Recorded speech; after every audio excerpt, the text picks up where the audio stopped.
To namaste little things. ഞാൻ ഷൈനി. പുതിയ വീഡിയോയിലേക്ക് എല്ലാവർക്കും സ്വാഗതം.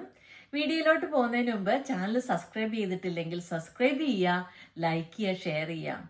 ഈ വീഡിയോയിൽ UK ILR എന്ന് പറഞ്ഞാൽ പെർമനന്റ് റെസിഡൻസി അല്ലെങ്കിൽ ഇൻഡെഫിനിറ്റ് ലീവ് ടു റിമെയിൻ, അതിനെ പറ്റിയാണ് സംസാരിക്കുന്നത്.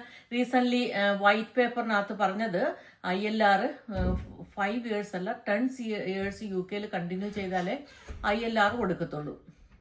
അപ്പൊ അതിനെ പറ്റിയാണ്. അപ്പൊ ഇന്ന് ലേബർ പാർട്ടി കോൺഫറൻസ് ആയിരുന്നു ലിവർപൂളില്.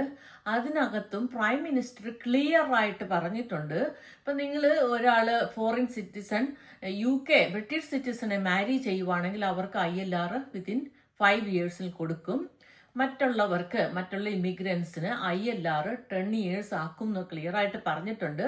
10 years ആക്കുക മാത്രമല്ല, കുറച്ചും കൂടെ ഡിമാൻഡ്സ് കൂട്ടിയിട്ടുണ്ട്. അതായത് ബ്രിട്ടീഷ് ഇക്കോണമിക്ക് കോൺട്രിബ്യൂഷൻ ഉണ്ടാവണം, അതുപോലെ ക്രിമിനൽ റെക്കോർഡ് ക്ലിയർ ആയിരിക്കണം.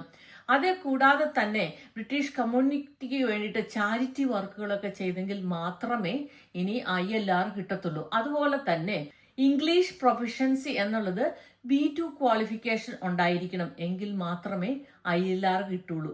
അപ്പോൾ ഇതാണ് പുതിയ ILRന്റെ അപ്ഡേറ്റ്. ഇത് പാർട്ടി കോൺഫറൻസിൽ ക്ലിയർ ചെയ്തുള്ളൂ. ഇത് റൂൾസ് ഒക്കെ ആയിട്ട് വരാനായിട്ട് പാർലമെന്റിൽ ഡിസ്കസ് ചെയ്ത് ഒക്കെ വേണം വരാനായിട്ട്. അത് നമ്മൾ വെയിറ്റ് ചെയ്യേണ്ടിയിരിക്കുന്നു ഈ റൂൾസ് പുറത്ത്. പക്ഷെ ലേബർ പാർട്ടി അവരിത് ക്ലിയർ ആയിട്ട് പറഞ്ഞിട്ടുണ്ട് ILR സ്റ്റാറ്റസിനെ പറ്റി.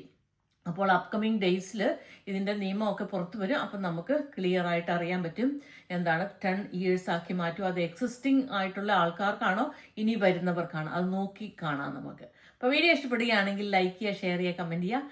അടുത്ത വീഡിയോയിൽ കാണുന്നവരെ ബൈ ബൈ.